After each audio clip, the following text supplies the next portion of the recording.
Anak-anak sekalian, pada pelajaran kali ini kita akan mendalami topik-topik tema di dalam Bulan Kitab Suci Nasional 2020, yaitu menjadi saudara yang adil di masa pandemi.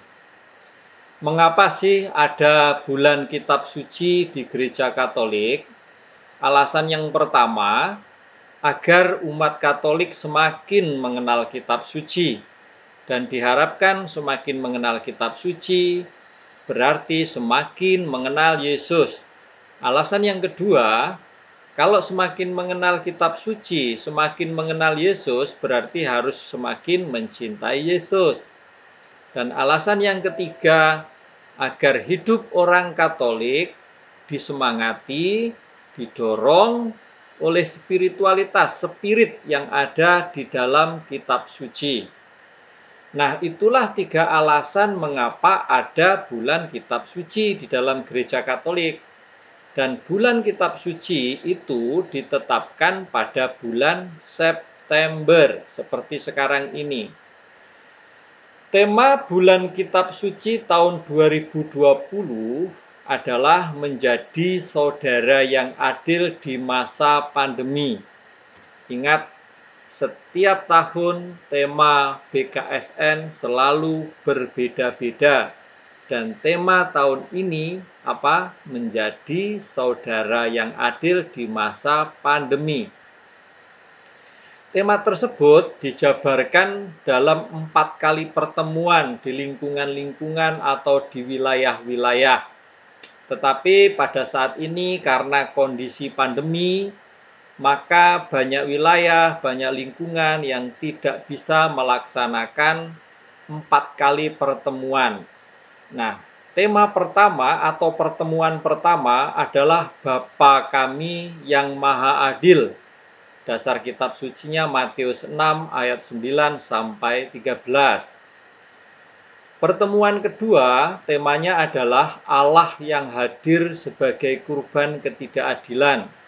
Matius 25 ayat 31 sampai 40. Dan pertemuan ketiga, temanya menjadi umat yang berbela rasa. Markus 2 ayat 1 sampai 12. Dan pertemuan keempat, temanya menjadi saudara dalam penderitaan. Lukas 16 ayat 19 sampai 30. Nah, ini adalah tema pertama, Bapa Kami yang Maha Adil. Sebutan Allah sebagai Bapa itu terdapat di mana? Terdapat di dalam doa Bapa Kami yang selalu kita doakan dan pasti kalian semua sudah hafal. Kalau belum ya kebangetan lah.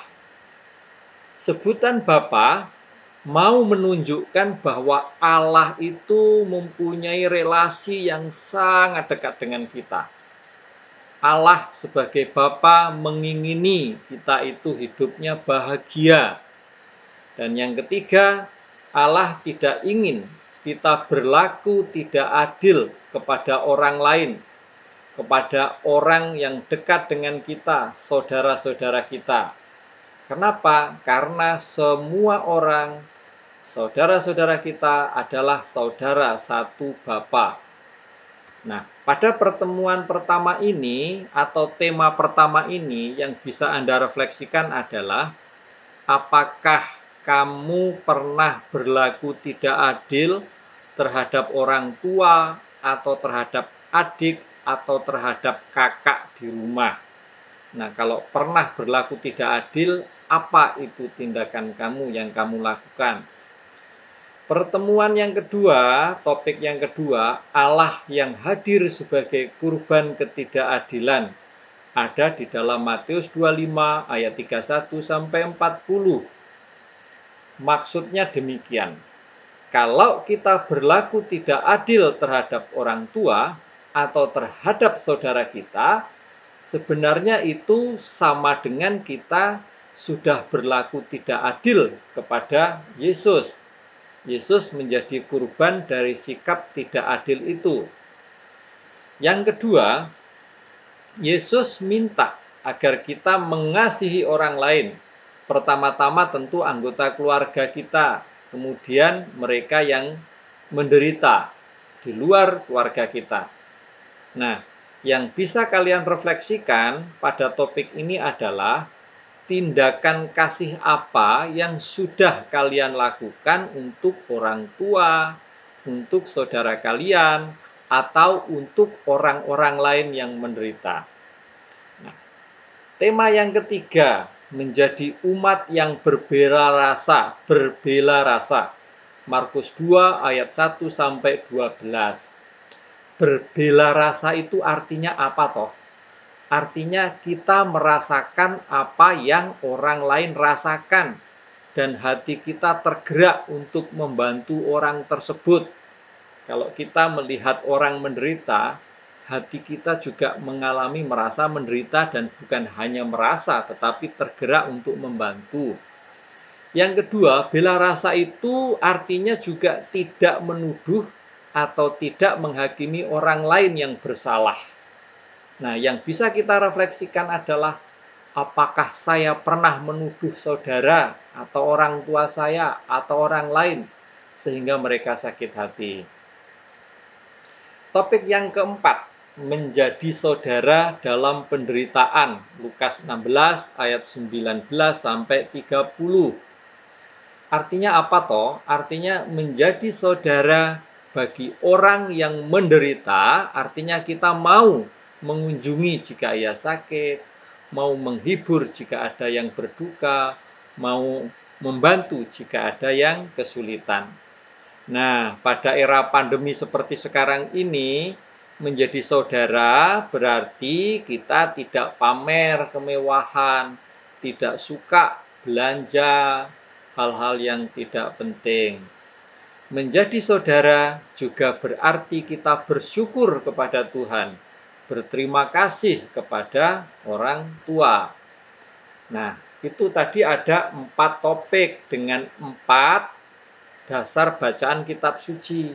Sekarang yang harus kalian lakukan sebagai pendalaman atas topik-topik itu untuk dikerjakan di rumah, yaitu lakukan ya ini dengan serius dan hikmat, karena ini adalah doa. Pilih salah satu pertemuan itu tadi, kan itu ada 4. Kamu bisa pilih yang pertama, bisa pilih yang kedua, bisa pilih yang ketiga, atau yang keempat. Setelah kalian pilih, kalian ajak orang tua atau adik atau nenek, semua anggota keluarga yang ada di rumah diajak untuk berkumpul. Setelah berkumpul, kalian yang harus menjadi pemimpin, membuat tanda salib. Setelah membuat tanda salib, apa yang harus kalian lakukan? Baca kitab suci. Pilih bacaan yang ada pada salah satu pertemuan tadi. Setelah kamu membaca dengan jelas, pelan-pelan, kalian sampaikan ucapan terima kasih kepada orang tua dalam bentuk doa. Ditulis supaya nanti tinggal membacakan. Ya. Sampaikan, bacakan. Lalu yang kedua, doakan. Kamu mendoakan salah satu dari anggota keluargamu. Ditulis juga. Supaya apa? Supaya tidak salah. Setelah itu kalian tutup dengan doa Bapa kami. Bisa dibacakan, bisa didoakan. Dan itu dilakukan dengan bergandengan tangan. Nah, proses tadi dari awal sampai akhir, kalian rekam. Direkam, divideokan, nanti dikirim ke Bapak melalui Google Drive. Minimal durasinya 5 menit minimal. Nah, itu ya tugas yang harus kalian lakukan bersama dengan anggota keluarga di rumah. Nah, nanti kalau ada yang tidak jelas, silahkan ditanya melalui WA. Itu saja, terima kasih. Dan kita bisa kembali ke Google Classroom untuk melanjutkan pendalaman ini. Terima kasih, Tuhan memberkati.